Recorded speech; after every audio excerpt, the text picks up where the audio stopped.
સુરતના ડુમ્મસમાં નવરાત્રી દરમિયાન police sub inspector બનીને ગરબામાં એન્ટ્રી પાડતા નકલી પીએસઆઈની પોલીસે ધરપકડ કરી છે। સુરતના ડુમ્મસ વિસ્તારમાં નવરાત્રી દરમિયાન પોલીસ સબ ઇન્સ્પેક્ટર બનીને ગરબામાં ઘૂસતા યુવકની ધરપકડ કરવામાં આવી છે।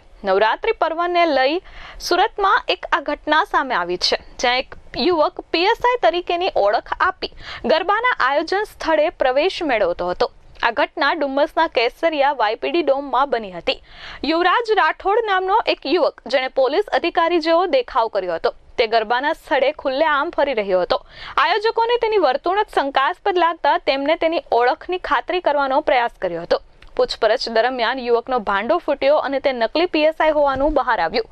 આયોજકોએ તાત્કાલિક પોલીસને જાણ કરી અને યુવરાજ રાઠોડની ધરપકડ કરી। પોલીસ તપાસમાં જાણવા મળ્યું કે યુવરાજ રાઠોડ મૂળ વરાછાના ખોડિયાર નગરમાં રહે છે અને તેનો પોતાનો હીરાનો વ્યવસાય છે। તે ગરબા સ્થળે મફત પ્રવેશ મેળવવા અને લોકો પર ખોટી છાપ ઊભી કરવા માટે આ પ્રકારનો દંભ કરતો હતો અને હાથમાં ખોટી વોકી-ટોકી રાખી પીએસઆઈ હોવાનો ઢોળ કરતો હતો।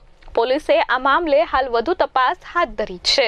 ગઈકાલ રાતે હું પોલીસ ખોટી ઓળખાણ આપીને વાયડીપી ડોમમાં ગયેલો અને ફરતો હતો અને મારી ભૂલ થઈ ગઈ, કોઈ જેવી ભૂલ કરીશ નહીં અને પબ્લિકને કહેવા માંગુ કોઈ ભૂલ કરતા નહીં। Bureau report S24 news Surat.